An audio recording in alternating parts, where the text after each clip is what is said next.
I'm Claire Bennett, the woman whose husband walked out 3 weeks before she found out she was pregnant. The woman whose ex-mother-in-law once said over the phone, "My son doesn't need your kind of drama." I didn't cry. I didn't beg.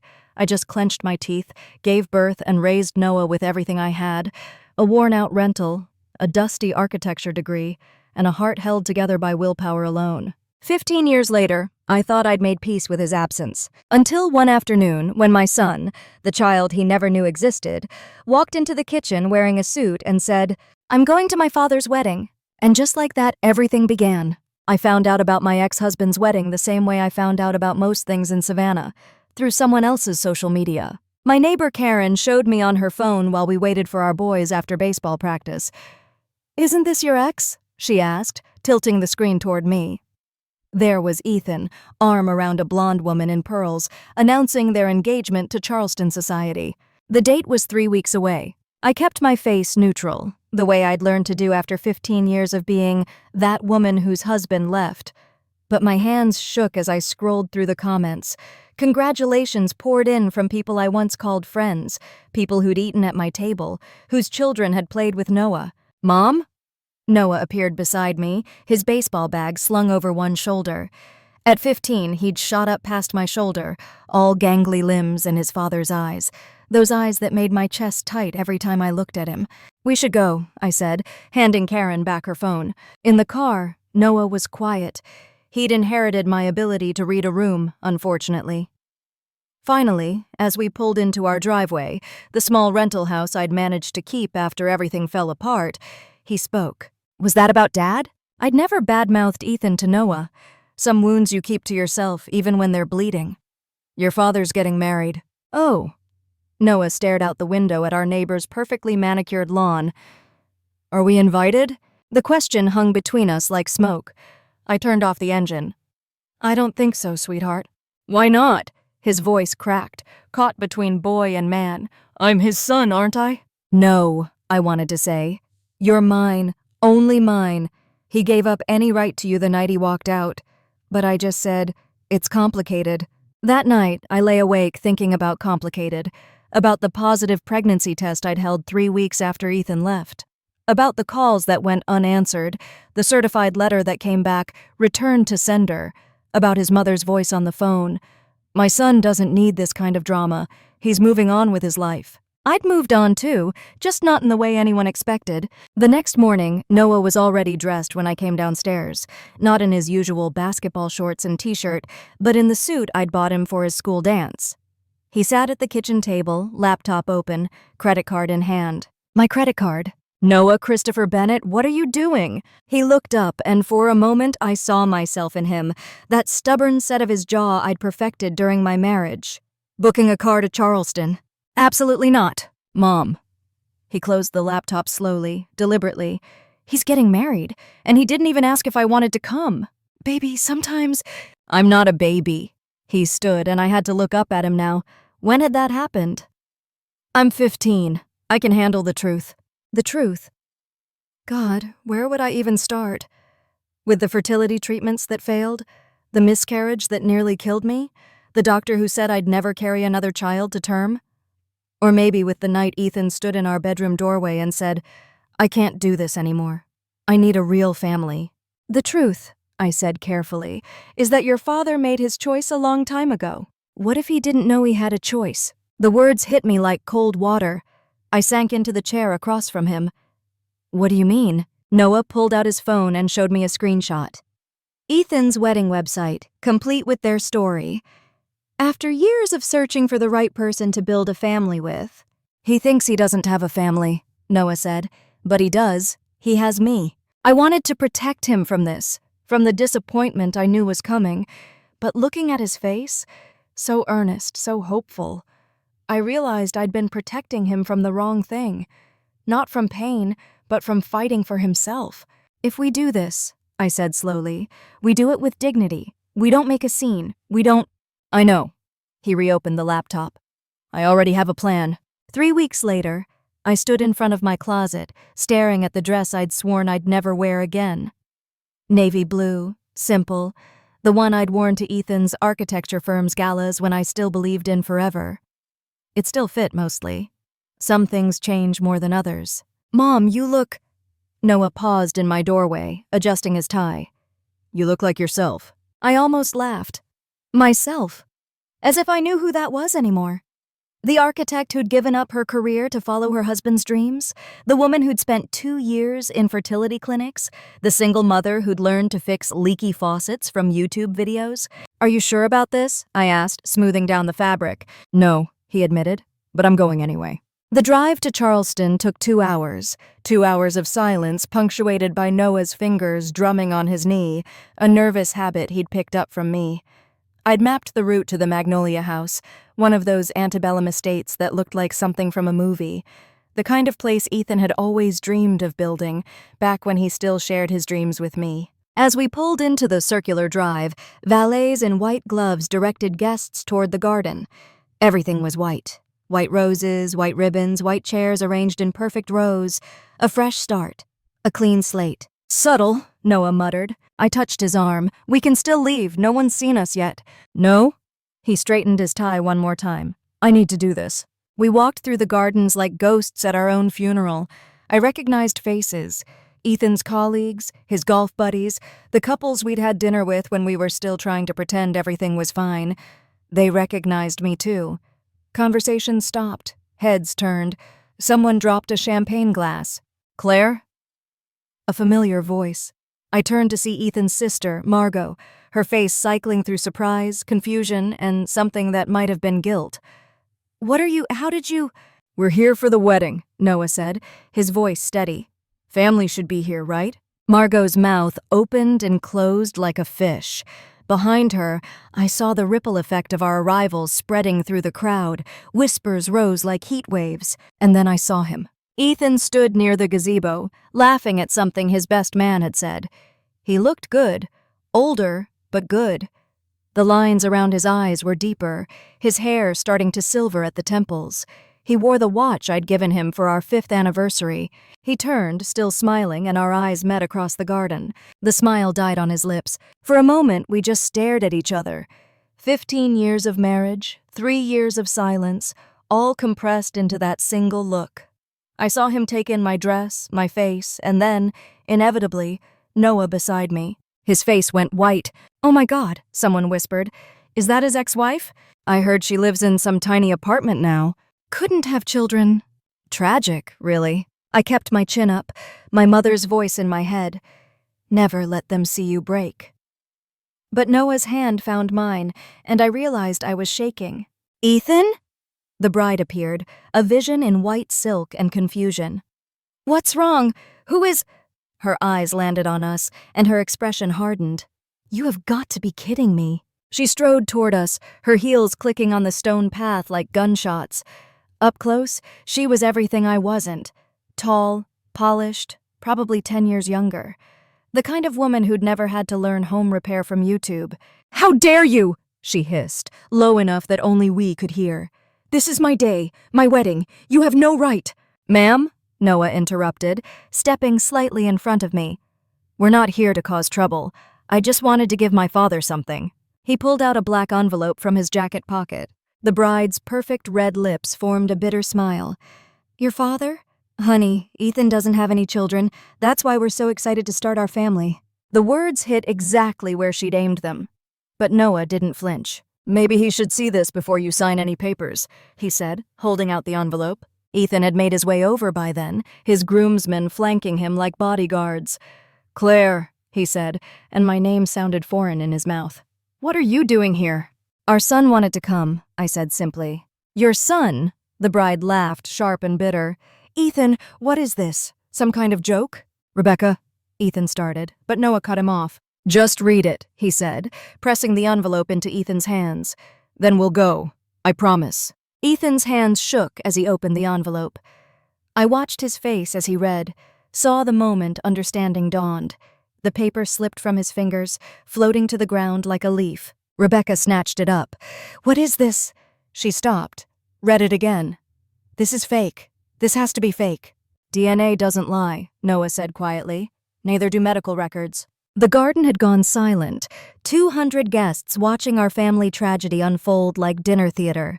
Someone, probably Margot, had signaled the string quartet to stop playing. How? Ethan's voice was barely a whisper. Claire, how could you? Why didn't you? I tried. The words came out steadier than I felt. I called, I wrote. Your mother said you didn't want to hear from me. My mother? He turned to the front row, where Eleanor Graves sat in her vintage Chanel, looking like she'd swallowed a lemon. Mother, what is she talking about? Eleanor stood slowly, regally, as if this were her coronation instead of her son's wedding. I was protecting you, she said, from her manipulations. You'd finally decided to leave, to find someone who could give you children. Why would I let her drag you back with her lies? Lies? I stepped forward, 15 years of silence breaking like a dam. I was pregnant with his child, your grandchild, and you told me he didn't want to know. You were supposed to be infertile, Eleanor snapped. The doctors said... The doctors were wrong. My voice rose. It happens. Miracles happen. But you stole that miracle from your son because it didn't fit your plan. Mom? Ethan looked between us, lost. Mom, tell me you didn't know. Eleanor lifted her chin. I did what was best for you. Look at your life now. Look at what you've built. Would you have any of this if you'd stayed with her? I would have had my son, Ethan said, and his voice broke on the last word. Rebecca stepped back, her perfect wedding day crumbling around her. You knew? She stared at Ethan. You knew you might have a child and you didn't tell me? I didn't know, Ethan said desperately. Rebecca, I swear I didn't know. But you suspected, she said. That's why you've been so weird about baby names. That's why you kept that box of her things in the attic. She laughed, high and hysterical. Oh my God, I'm the rebound. I'm the 15-year rebound. That's not true, isn't it? She yanked off her engagement ring, the diamond catching the afternoon light. You want to know what's true? I'll tell you what's true. You're still in love with her. You've always been in love with her. And I've spent 3 years competing with a ghost. She threw the ring at his feet and walked away, her train trailing behind her like a surrender flag. The silence that followed was deafening. 200 guests, a fortune in flowers, and a wedding that would never happen. I should have felt vindicated. Instead, I just felt tired. Well, Eleanor said, adjusting her pearls, I hope you're satisfied. Satisfied? I turned on her, years of hurt boiling over. You think this is what I wanted? You think I came here to destroy your son's wedding? Didn't you? No. Noah stepped forward, and in that moment, he looked so much like Ethan it took my breath away. We came here because I wanted to meet my father, because I wanted to know if he was the kind of man who would abandon his child, or if he just didn't know he had one. He looked at Ethan then, really looked at him. I guess now I know. Noah, Ethan said, reaching out, but Noah stepped back. Don't, he said. Not yet, not like this. He turned to me. Can we go now, Mom? I think I've seen enough. But as we turned to leave, Ethan's voice stopped us. Wait. He was on his knees in the grass, still in his tuxedo, gathering up the scattered pages of the DNA test. Just, please, wait. Why? I asked. Because I've been waiting 15 years to say I'm sorry. He looked up at me, and for the first time since he'd left, I saw the man I'd married. I'm sorry, Claire. I'm sorry I left. I'm sorry I was a coward. I'm sorry I believed the worst of you instead of fighting for us. Ethan, his mother warned. No, Mother. You've said enough. He stood, grass stains on his knees. You've done enough. You stole 15 years of my son's life from me. You let me believe... His voice cracked. You let me believe I was doing the right thing. He turned to Noah. I don't expect you to forgive me. I don't expect anything from you. But if you'd let me, if you'd both let me, I'd like to try to make this right. Noah looked at me, and I saw my own heart reflected in his eyes. The want, the fear, the fragile hope that maybe, just maybe, broken things could be mended. I don't know, I said honestly. I don't know if we can go back. I don't want to go back, Ethan said. I want to go forward, whatever that looks like, however long it takes. A murmur ran through the crowd. The minister cleared his throat. Perhaps we should... The wedding's off, Ethan announced, loud enough for everyone to hear. Bar's still open. Enjoy the food. Consider it a really expensive apology for wasting your afternoon. Then he walked over to us, stopping just out of reach. I know I have no right to ask this, he said, But would you both stay? Just for a little while? There's something I need to show you. He led us to a small study in the main house, away from the gossiping crowd. The room smelled like old books and leather, the kind of masculine sanctuary Ethan had always dreamed of having. On the desk sat a cardboard box, worn at the corners. Rebecca was right, he said, pulling it toward him. I did keep things. He opened it, and my breath caught. Our wedding photo sat on top, followed by ticket stubs from our first date, the blueprint for the house we'd designed together but never built. And underneath, letters, he said, pulling out a stack of envelopes. I wrote you letters, for years. I just never had the courage to send them. I picked one up, dated 6 months after he left. His handwriting, once so familiar, looked shaky, uncertain. Claire, it read. I drove by the house today. Someone else lives there now. I sat in my car for an hour, trying to remember why I left. I can't. I can't remember anything except the way you looked when I walked out. Why didn't you send them? Noah asked, reading over my shoulder. Because I was a coward, Ethan said simply. Because my mother told me you'd moved on, found someone else. Because it was easier to believe that than to face what I'd done. He pulled out another envelope, this one thicker. This one's from the day I heard you'd left town. I hired a private investigator to find you, but Mom found out and, well, she threatened to disown me, cut me off from the firm, and I let her. He laughed bitterly. I chose money over you. How's that for a love story? You didn't know about Noah, I said. It wasn't a question. No. He looked at our son, drinking him in like a man dying of thirst. But I should have. God, Claire, I should have known. Should have looked for you. Should have fought for us. Should have, I repeated, the two most useless words in the English language. What about start over? Ethan asked. Are those useless too? I looked at Noah, who was studying a photo of Ethan and me at the beach, young and tanned and stupid with love. What do you think? I asked him. This is your choice too. I think, Noah said slowly, that I've spent 15 years without a dad. And maybe it doesn't have to be perfect. Maybe it just has to be real. Ethan's face crumpled. I want to try. If you'll let me. Both of you. Outside, we could hear the wedding guests leaving, cars starting, the remnants of a celebration that never was. But in that small room, something else was beginning. Not a fairy tale ending, not a magical reconciliation, just 3 people, broken in different ways, wondering if maybe broken things could still be whole. Okay, I said, we can try. 1 year later, I stood in my kitchen, frosting Noah's 16th birthday cake, when I heard the knock. Not the doorbell. Ethan had learned that Noah hated the doorbell. Too loud, too jarring. These days he knocked. Soft, patient, waiting to be invited in. It's open, Noah called from the living room. Ethan entered carrying a wrapped box and a bouquet of sunflowers. My favorite, not roses. He'd remembered. After a year of careful conversations, family therapy, and more awkward dinners than I could count, he'd remembered. Happy birthday, Noah, he said, setting the gift on the counter. Your mom said no cars, so I hope this is okay. Noah grinned, tearing into the paper. Inside was a set of architectural drafting tools, professional grade. Wow, he breathed. These are expensive. Dad. He'd started using it 6 months ago, tentatively, like trying on a new shoe. Now it came naturally, and every time I saw Ethan's face light up like Christmas morning. Your mom mentioned you were interested in architecture, Ethan said.